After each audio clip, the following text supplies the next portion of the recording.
I'm Edgar Munn, a fourth generation in the Blue Mountain coffee business. My great-grandfather started growing coffee in 1885, and then my grandfather took over, and from him my uncle Keeble Munn took over. So I am the sole importer for Blue Mountain Coffee, MBCF, for the United States. Ensuring that we have the top quality bean is really a process that is done at the factory in Jamaica and then certified through the Coffee Industry Board of Jamaica. So by the time we get the coffee beans, which are shipped in wooden barrels, and the reason for the wooden barrels is, one, it keeps the beans clean and it does not allow any outside odors to attract to the bean, because coffee tends to adhere to outside smells. For coffee to be qualified as Blue Mountain coffee, it must meet certain standards, one of which is the altitude and the region at which it is grown. We try to, at all times, roast in small batches and get away from what the perception of commercialization means with Blue Mountain. So we roast in the smaller roaster, which is a 15 kilo, and we would roast 20 pounds at a time.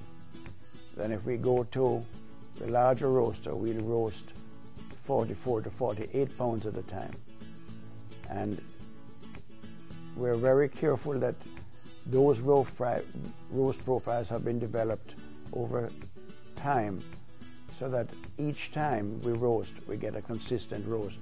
And obviously, as you know, we have the computerization, which ensures that as the beans are being roasted, the computer regulates the flame.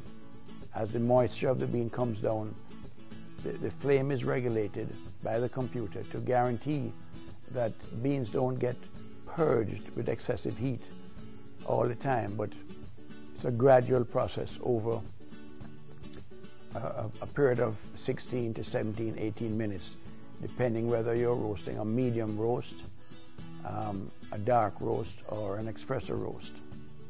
One of the major premises of Blue Mountain Coffee, our operation, is that unlike someone buying coffee in a store that's been sitting for several months in many cases, we roast and ship the same day. Orders come in and we cut off the orders at a particular time in the morning, and those orders will be roasted and shipped the same day. The others, after that certain time frame, will be tomorrow's roasting. The coffee is, as you know, roasted, pulled into the weigh-fill machine and put into a valve bag.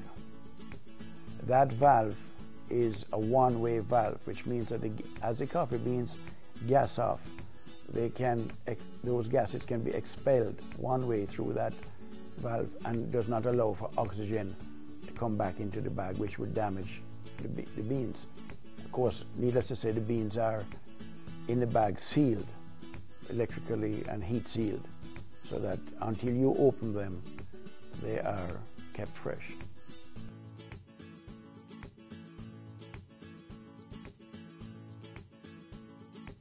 The cup quality of the coffee would be one of the most important factors, that it meets the characteristics of what is considered to be true Jamaica Blue Mountain.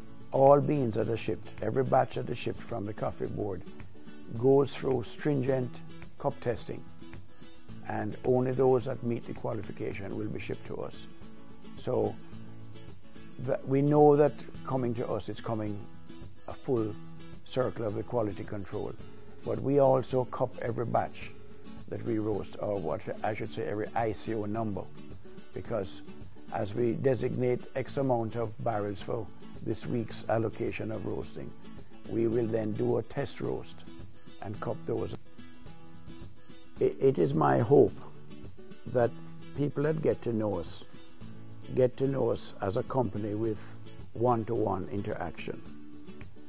We do all the processing ourselves. We're not just in the business to make money.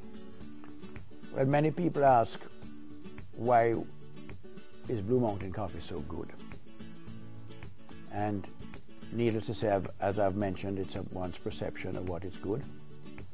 But I feel that because of all the history and the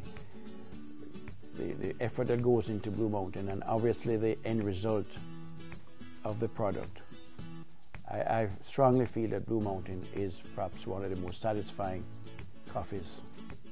And my premise is, if you're going to have to drink coffee, why not drink the very best?